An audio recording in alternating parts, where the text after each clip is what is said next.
तुगलक प्रशासन, इसे तुगलक वंश भी कहा जाता है। तुर्की की एक मुस्लिम वंशावली ये तुगलक दरअसल थी। दिल्ली सल्तनत पर इसका शासन 1320 के आसपास शुरू होता है। गियासुद्दीन के बाद उनके बेटे यानी जौना यानी उलुग खान ने 1325 में मोहम्मद बिन तुगलक की उपाधि के साथ सल्तनत संभाली। 1351 तक राज किया। इस दौरान तरह तरह के नाम तुगलक ने हासिल किए, सन की सुल्तान, बुद्धिमान, मूर्ख शासक, पगला, ब्ला ब्ला ब्ला। तो क्या क्या उन्होंने किया था जिसकी वजह से कहा गया? दोआब में कराधान लगाना, दिल्ली से राजधानी को शिफ्ट कर देवगिर ले जाना और उसका नाम बदलकर दौलताबाद कर देना। और तो और कांस्य यानी जो कांसा होता है, कांसे के सिक्के को चांदी का मूल्य देते हुए सिक्के चलाना, अपनी मुद्रा बना लेना।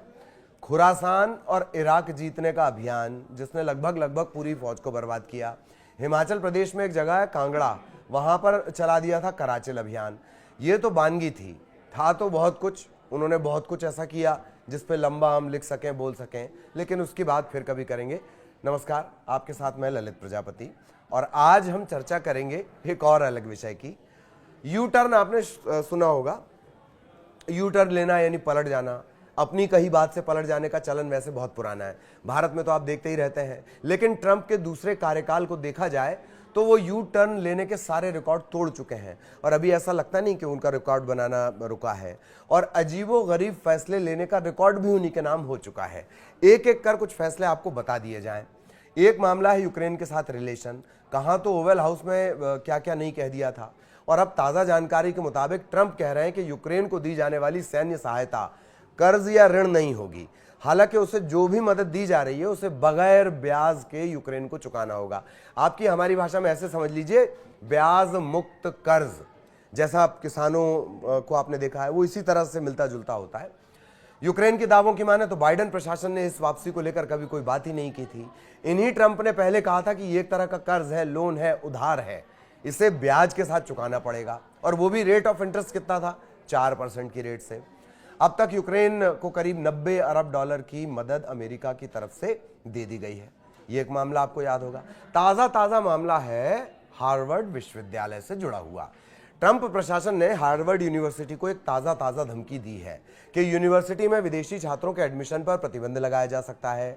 गृह सुरक्षा मामलों की मंत्री है क्रिस्टी नोएम। उन्होंने यूनिवर्सिटी पर राष्ट्रीय सुरक्षा को खतरे में डालने और यहूदी विरोधी भावना के आगे घुटने टेकने का आरोप जड़ा है। बाकायदा चिट्ठी लिखा गया है, चिट्ठी पत्तर लिखकर विदेशी छात्रों की अवैध और हिंसक गतिविधियों का रिकॉर्ड मांगा गया है। इस साल हार्वर्ड यूनिवर्सिटी के एडमिशन में अंतर्राष्ट्रीय छात्रों की संख्या है 27% से ज्यादा। हार्वर्ड यूनिवर्सिटी भी कम नहीं है।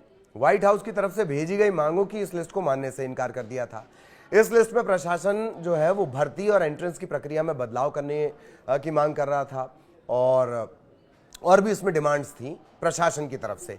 इसे यूनिवर्सिटी ने खारिज करते हुए कहा कि व्हाइट हाउस विश्वविद्यालय को कंट्रोल करने की कोशिश कर रहा है। समझ रहे हैं आप? कंट्रोल पे मैंने बहुत जोर दिया है। बुधवार को ट्रंप ने यूनिवर्सिटी को एक और मजाक बताते हुए कहा कि यह सिर्फ कर्मचारियों की भर्ती कर रहा है।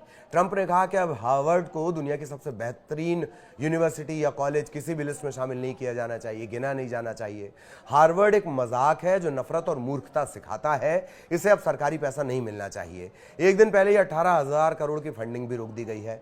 ट्रंप ने न्यूयॉर्क और शिकागो के जो डेमोक्रेटिक मेयर हैं बिल डी ब्लासियो और लॉरी एलन लाइटफुट की भी अपनी स्टाइल वाले शब्दों में आलोचना की है।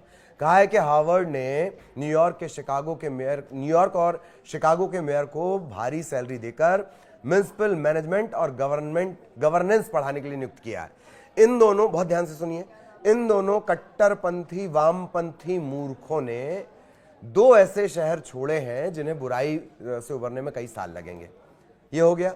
एक बात और समझ लीजिए कि जो फंडिंग फ्रीज करने का असर है ये सिर्फ हार्वर्ड तक सीमित नहीं रहेगा, एक विश्वविद्यालय तक नहीं रहेगा। कोलंबिया यूनिवर्सिटी, प्रिंसटन, ब्राउन हो गई, पेंसिल्वेनिया विश्वविद्यालय, वो सब इस अभियान की चपेट में आएंगे। कुछ ने सरकार के सामने घुटने टेक दिए हैं जबकि कुछ को करोड़ों की मदद गंवानी पड़ी है। अच्छा, हार्वर्ड तो जो है वो ताजा है। ट्रंप का टैरिफ तमाशा पूरी दुनिया देख रही है। पहले कहा कि सभी पर टैरिफ लगाएंगे, फिर 90 दिन की रोक भी लगा दी। हाँ, चाइना के मामले में फिलहाल 200% तक वो पहुंच चुके हैं। ये टैरिफ वॉर चाइना और अमेरिका की वो कहां तक जाएगी ये पता नहीं। टैरिफ का रायता तो इतना फैला है कि यूएसए के कैलिफोर्निया ने अपनी ही राष्ट्रपति यानी ट्रंप की सरकार को कोर्ट में घसीट लिया। गवर्नर और अटॉर्नी जनरल ने बुधवार को कहा है कि डोनाल्ड ट्रंप के बार बार टैरिफ लगाने और फिर हटाने की हरकत को लेकर उन्होंने संघीय सरकार पर मुकदमा किया है। ये हो गया। अब थोड़ा और पीछे चलते हैं। ईरान से बातचीत को लेकर गजब की रस्साकसी चल रही है। पहले धमकियों से बात, फिर वार्ता पर बात, और अभी भी कोई स्पष्ट स्थिति नहीं है कि परमाणु कार्यक्रम को लेकर दरअसल होगा क्या। आते ही ट्रंप ने साउथ की फिल्मों के अंदाज में कहा था, रशिया को मनाना तो उल्टे हाथ का खेल है। रूस यूक्रेन युद्ध तो ऐसे लग रहा था मानो यूं चुटकियां बजाएंगे और सुलझा देंगे, लेकिन युद्ध अभी भी लगातार चल रहा है। यूक्रेन के राष्ट्राध्यक्ष को जिस अंदाज में ओवल हाउस बुलाकर जलील किया गया, ऐसा लगा मानो पक्की वाली कट्टी हो गई हो। कट्टी वो जो बच्चे बचपन में हो जाती है, इस उंगली से कट्टी कर ली जाती है, ऐसा ही लगा कि पक्की वाली हो गई है। लेकिन वो कारोबारी ही क्या जो अपनी बातों से न मुकर जाए। अब तो यहां तक कह रहे हैं कि ब्याज मुक्त पैसा है, दे देना, और जिस दिन खनिज डील हो गई, शायद ये जो मुद्दल रकम होती जिसको मूल रकम बोली जाती है, वो भी बंद हो जाए। ये कुछ फैसले हैं जिन पर ट्रंप का यू टर्न है। पूरे फैसले अगर जोड़ दिए जाएं तो कम से कम महाकाव्य तो लिखना ही पड़ेगा। ट्रंप काव्य आप इसे कह सकते हैं। वैसे रोजाना वो मीडिया को इतना मटेरियल दे देते हैं कि दिन भर ट्रंप ट्रंप किया जा सके। मीडिया की बात आई है तो ये भी जान लीजिए, अब व्हाइट हाउस में सवाल पूछना भी पूछने वाले से पूछकर ही हो पाएगा। समझ रहे हैं बात को। नई नीति के तहत अब व्हाइट हाउस की प्रेस सचिव हैं कैरोलिन लेविट। वो ये तय करेंगे कि राष्ट्रपति ट्रंप से कौन कौन सवाल पूछ सकता है। ये नियम व्हाइट हाउस के Oval office, press briefing room और यहां तक कि जो राष्ट्रपति के पास विशेष विमान होता है एयरफोर्स 1 का, उस पर भी लागू होगा। सूत्रों के मुताबिक ये कदम इसलिए उठाया गया ताकि प्रशासन के दृष्टिकोण को विकृत न किया जा सके। केवल जिम्मेदार पत्रकारों को ही सवाल पूछने की अनुमति दी जाएगी। अब जिम्मेदार कौन होगा, जिसे प्रशासन बताएगा। प्रशासन को ये कौन बताएगा, प्रशासन को ट्रंप बताएंगे। मामला आप समझ गए होंगे।